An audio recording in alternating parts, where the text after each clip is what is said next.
off you go. Okay, well, off you go. Well, there was actually quite a few inspirations, but before we kind of start working on the inspiration, it's a big collaboration between myself and Shay, and obviously our big Sebastian Global team. So there's quite a few of us that all sort of infuse or inject ideas on a concept. But you know, once we sort of all kind of get on the same page and we decide that this is what the concept is going to be, then that's when the work starts. And but for us with this collection, it was actually quite a few things. It wasn't just one thing.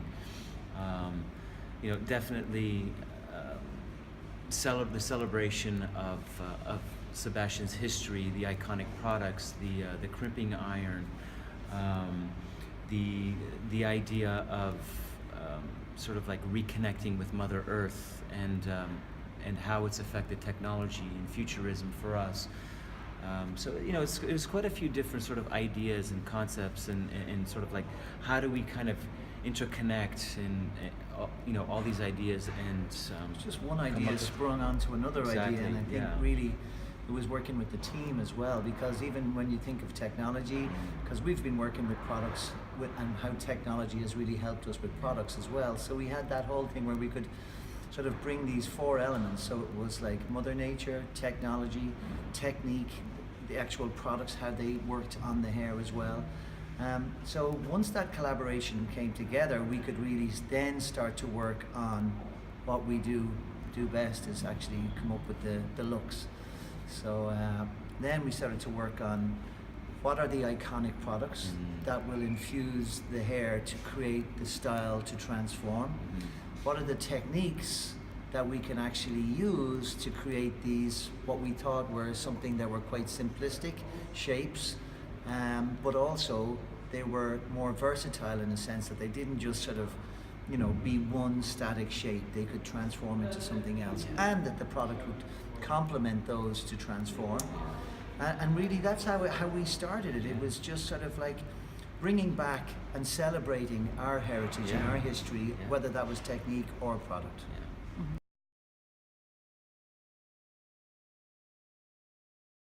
Sure, I mean, we post at least twice a week.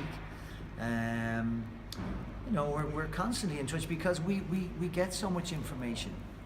I mean, when we're you know, workshopping, we're looking really at what the young people are doing with their own hair, because we have to stay on top of that too, because they're constantly changing, whether that's color, style, shape. So like we're constantly sort of down different rabbit holes to see what's going on. So yeah, we're really in tune with, you know. It's changed everybody's mindset. It's changed the way we find our information. It's changed the way we communicate our information. It's changed, you know, basically our everyday sense of being and living, because you know, communication has so many different avenues of how, you know, how to get your message across, and it's such a it is such a,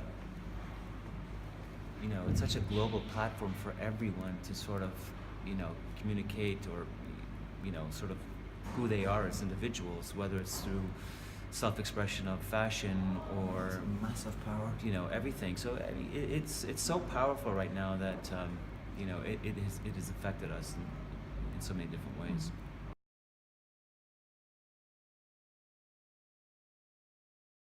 Well, I mean, get ready. But you know, really, honestly, I mean, for Shay and I, we're very fortunate. We're fortunate. We're lucky. It's like being at the right place at the right time. It's a lot of commitment. It's a lot of practice and training. So I think for young individuals, it's something that you have to be very passionate about. It's something that you have to feel. It's something that you have to want to do, you know, as a way of life. And once you kind of, you have that feeling, that passion, the best thing to do really is to go and find people that are better than you. You know, try and constantly work with individuals that will elevate your own technical ability. So you really have to surround yourself with people that who can teach you.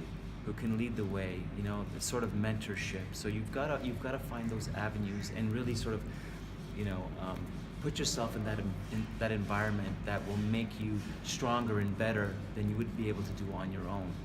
So we think that that's really, really important. And learn it all. Yeah. I mean, you know, surround yourself around talent that really knows everything, because there's so many different avenues you can go down in hairdressing. So you can end up being an editorial hairdresser, you can be a teacher, you can work in a salon, but each one of those individuals, if you ask them, they've surrounded themselves around really, really good, talented, all-round hairdressers. And I think sometimes, you know, when you're young, and even myself, I remember, you just wanted to jump and get to that next level and then get to the next level as well. And sometimes you have to really take your time and do the groundwork and really spend that time, because in the long run, you will be the better hairdresser. You'll be the more rounded hairdresser that's able to be equipped to handle everything, because styling hair, especially now, is changing so quick that people are now looking for hair that really looks like they've done it themselves. For example, right now, that's one of the hardest things that you can ever do. For me, it's one of the hardest things is to make something look that it's like undone. Effortless. Yeah. So like if I hadn't have had that experience with a guy that I worked with who was all about that sort of thing, editorial hair, I wouldn't be the hairdresser I am today. So they really need to go there and go down every avenue. Don't jump the gun whenever you do. So. You know, and it's something else that's really important for a young hairdresser up and coming, and this is something that Shay and I have discovered ourselves, and we still discover today with each other, is not being afraid to make mistakes. I think sometimes we think that everything has to be so perfect and everything has to be, you know, has to be done right the first time, and that's the farthest from the truth. I think that you have to discover, you have to sort of, you know, make your mistakes, you have to understand how things work, and that doesn't happen overnight. That happens through, you know, creating things and destroying them and throwing them in the garbage and starting all over again, because once you make those mistakes, that's where you understand, that's where you have the aha moment of discovery, and that's where you learn things. So, you know, you have to be able to be, you know, you have to allow yourself to make those mistakes. You have to be humble and understand that, okay, this isn't working, so let's try something else, and that's really, really important.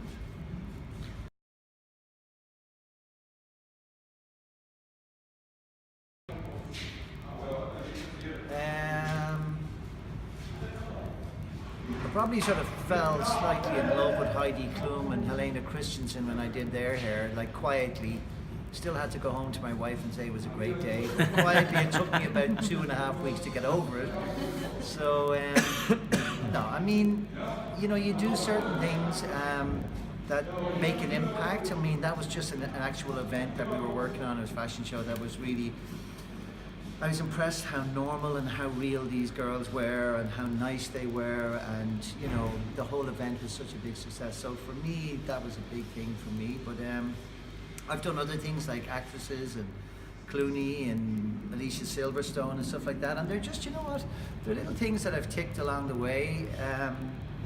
But I've done other things with him that have meant more to me, to be totally honest. Oh, no, I mean, you know, on a creative level, because it depends on where you want to go. As I said to you about, you know, hairdressing can go many different avenues. Sometimes you can do a celebrity situation that wasn't the best experience in your life, but some things you can do that on a creative level can blow that out of the water. So I'm not a real like celebrity person. I'll do it and I'll be glad to do it, but in other ways I get different sort of highs from different types of hair.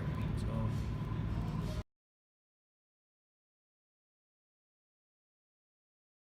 We were just saying earlier that we've been here probably 8 or 9 times in the past 2 years, and Berlin is such an interesting city because it's such a unique blend between sort of like the underground and above ground, and everything sort of coexists together. So there's this sort of, you know, mainstream vibe, but yet there's this kind of like not so mainstream, sort of underground, a little more seedy, a little more edgy. But what's amazing is that you know, everything sort of like works together and it works. And it's so close. It's so close. It's just a very, very cool, interesting, unique. So eclectic when you Very eclectic. Yeah, city, I mean, we so- took the bicycles out the last time we cycled round, and you can't believe that you're in one area that sort of looks completely run down, and there's, you know, you don't know whether you're going to be attacked, and then there's this amazing bar, and then you cycle up and you've got Gucci and Prada, and like it's a beautiful street. So it's amazing. I love it. I love the whole vibe of that. Like you can quickly pick and choose where you want to go, where you want to eat, and it depends on what level you want to go as well. So and there's an openness here in the Yes. city, which is very interesting. people are really warm too. Yeah, there's this openness, and this acceptance of you know who you want to be, and you see a lot of people on the streets of expressing themselves. So it's very unique. It's a very cool city.